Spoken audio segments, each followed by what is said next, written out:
Hans Morgenthau, the great international relations theorist, faced with seeing in 1964 that the war in Vietnam was a bad thing, protested. He was sent there as a consultant by Lyndon Johnson, and they made their campaign to discredit intellectuals who thought the war was a mistake, let alone students like me who thought it was the result of the American system, imperialism. As Project Morgenthau, they went after him personally, that German in Chicago. They were very nasty. He referred to an academic political complex to go along with the military industrial complex. And you might add the media. Marx used to call us the ruling class and democratic individuality. I call it an oligarchy with parliamentary forms. Chalmers Johnson makes the point that one out of every $4 in the gross domestic product is spent on military-related activities. And if you were to throw in a bunch of these things like what happened to our taxes and how they went to fuel the sale of military goods. We have 6,500 people around the world in American embassies whose job it is to smooth the way for purchase of American military weapons by governments. 6,500 people. If we had a Peace Corps of 6,500 people, that'd be pretty nice, right? You might want to think about those two things. This thing will not go away except if there is enormous protest. Rumsfeld wanted to convert to better weaponry. In that respect, Gates has taken him over. You know, better weaponry for the wars the U.S. now wants to wage. In Congress, when the military-industrial complex burps, 50 congressmen get up to speak. This will not change.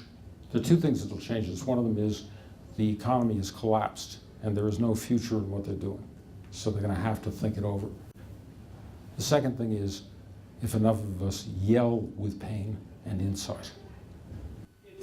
It's refreshing for once in the life of a public discussion in Metro to hear arguments that challenge some of the fundamental assumptions of American society. It doesn't happen very often. In fact, right in this very room, Professor Hassan participated in it. We had some colleagues who were saying that the fundamental crisis, that fundamental issue that led to this crisis was the lack of incentives, proper incentives in the economy. You're familiar with that argument. But having said that, Professor Khan, and as well as Professor Gilbert, clearly, you know, with all due respect to your hopes in Obama, Obama is functioning very much within the paradigm of what Thomas Ferguson calls the investment theory of politics. The most significant sector of the American corporate structure that invested in Obama was what's called FIRE, finance, insurance, and real estate. Could you direct the question, please? The point is that Obama is precisely playing out their scenario, reward, you know, it's socialism for the rich and capitalism for the poor. Number two. Okay. Just please, Santosh, the question. Thank you. Go ahead. Do you want to say it? Okay. My friend Santosh has the theory that Thomas Ferguson is a really wicked guy, and he has an investment theory of politics, and he notices that Obama got a lot of money from the finance sector. That is true, that Obama got a lot of money from the finance sector. I would say that this view, let's see, it's a depression, right? But I used to make the joke about where we were,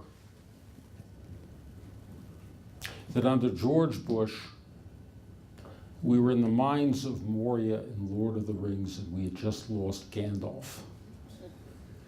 And if Obama were elected, we would be standing on Earth again on a bad day. It doesn't seem like such a bad day now. With 4 CIA directors screaming at him, former ones, he released the torture memos, which make prosecution of the Bush officials a snap as soon as there is a legal procedure, and there will be around the world if there isn't here.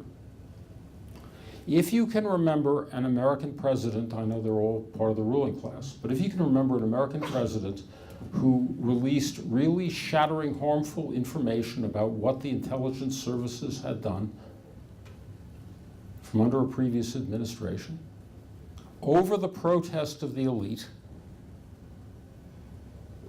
I'd really like to hear about it, because I don't think there's another example in American history like it.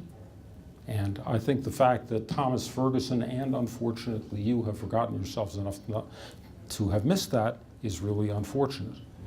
With regard to the economy, the stimulus package spent not a dime on the military. I mentioned the military-industrial complex last answer. What do you think it took? Bill Kristol was beating the drums. Let's have military stimulus. Hyder says it's no good, only 10 jobs, 22 jobs in the green economy. Let's have military stimulus. We are in a new period of time, as new a period as during Roosevelt or during Lincoln. A period of time when the American elite can do something different. They will not do something different if we don't protest against this from below, if we don't fight for what's better. But I would just say, of all of those naysayers about Obama, I hope you have the enlightenment that Mr. Krugman had. Or you should read Dreams from My Father. You think this isn't an impressive human being, you missed something. All right. What I'd like to do is, we'll take one more question, and I have to do concluding remarks. In essence, I'll just, as a brief summary, what do you think the impact would be of this global crisis on the issues such as poverty and the great issues of the equality and whatever? Hyder, why don't you go ahead and why don't you take this? You might. You can, whichever. Go ahead. Both of you.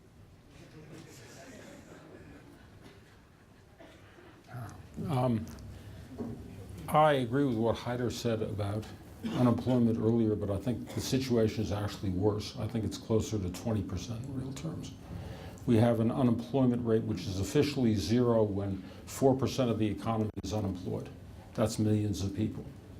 He mentioned people who are part-time and people who've given up looking for work. David Leonhardt in the New York Times a few months ago did an estimate. He contacted people in the Bureau of Labor Statistics. He's one of the few economic writers in the mainstream press. My own opinion is he's as good as Krugman. He finds things that Krugman doesn't, like this one. He estimated that unemployment in the 1982-83 recession was about 15.6%, and we were at 15.1. That was a couple months ago. The Great Depression was about 30%. It's approaching 20%. In terms of what it means elsewhere, in Pakistan, the Taliban is using class war to go after the handful of big landlords, some of whom can no longer go home to Swat. They've been chased out. The fact is that poverty can lead to something better if there is real organization in the world, but there isn't now. There needs to be. Or it can lead to quite bad things, as is now apparently happening in Pakistan. And I think it would be good to focus on that just along the lines of candles burning down. And I don't think it's a desperate situation, but I do think anybody who wants to think about doing something, it would be a good thought. Just quickly, the global poverty, even by World Bank measurement, which is actually far from being a good measure of poverty, $1 or $2 a day poverty, certainly has increased given the depressed conditions. But more than that, if you take any real indicator of human well-being, I mentioned 3 at the beginning of my talk, you'll see much more deprivation that you can measure. But 2 things to mention. I'm actually teaching a course called Global Poverty and Human Rights, and you're welcome to come and visit anytime you want. Just send me an email at DU. The seminar meets from 9 to 12 on Friday, every Friday. And we are discussing these issues. Second point is that, as Alan said, it is really the revolt of the poor that the rich are afraid of. And it is only through a revolt of the poor all over the world, including this country, based on solidarity and a vision of the future that is truly humane, because nobody other than the poor really know what it means not to be human completely. And they are the ones who can teach us. It is not for Alan or for me to really teach those things. We can help. But it is precisely those people whom the liberals might pity, but I would say those people who are suffering, those people who are the victims, those are the ones who can teach us. Those are the ones we must follow. I just had a question of my own, or make an observation, because the notion of the G8 that you, previous question I just made, is very, very important. Professor Hazan and I were in Birmingham, England in 1998, and in Cologne, Germany in 1999. It was then when I returned back to Denver in 99, where I was at this panel where I said, this is the action going on that reflects Alan's book, Global Politics and Democracy. Just to both of you, to what degree do you feel that the movement was going? There was this huge movement throughout the world to have third world debt relief, which is a critical component to alleviating the situations of poor states. To what degree do you feel then the acts of 9/11 and the following up of that act have constrained that movement? Either. Go ahead. You want me to go? Okay. Let me just be very brief because people have classes. The Jubilee movement, which started, and I was part of it. I wrote a monograph on Africa in mid-90s where I suggested debt relief. But that's really just the top of the iceberg. Poverty is a structural problem. And it is not going to go away simply because some debts which were irresponsibly contracted, loan pushers from the developed countries pushed the loans to rich people, and governments which were supporting these rich people, and very little of it ever trickled down to the common people, but they were stuck with repayment of the loans in hard currency.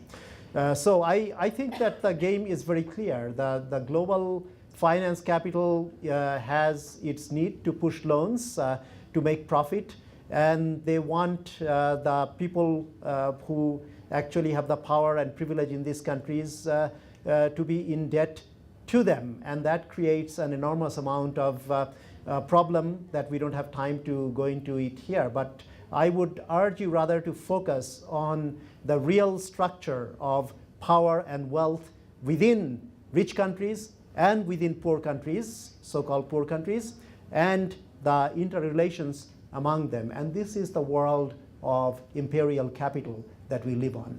And unless we understand it deeply, unless we actually, in a clear-eyed way, have the vision that only through solidarity and worldwide protests and a truly internationalist global movement, we can overcome this, we will not even get started. So that is my advice. Think and act.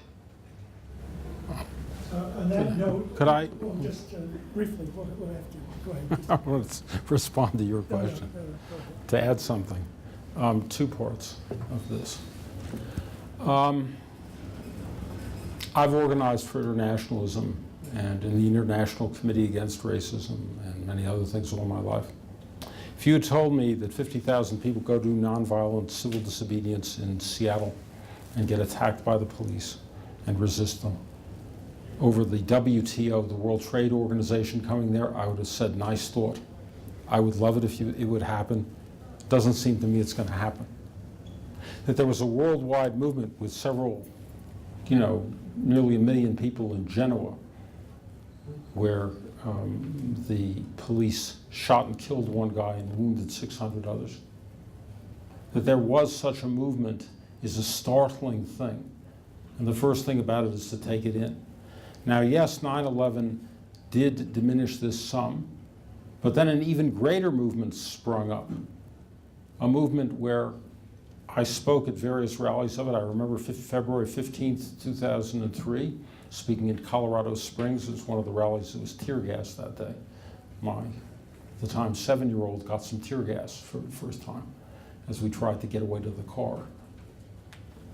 There were over 1 million people demonstrating in Madrid and 2 million in Barcelona and an awful lot in Rome.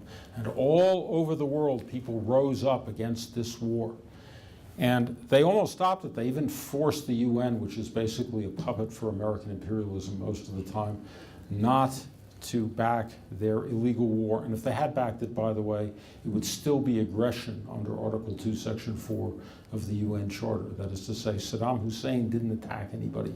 We attacked him after creating great misery with a boycott. Now, the last point is just this.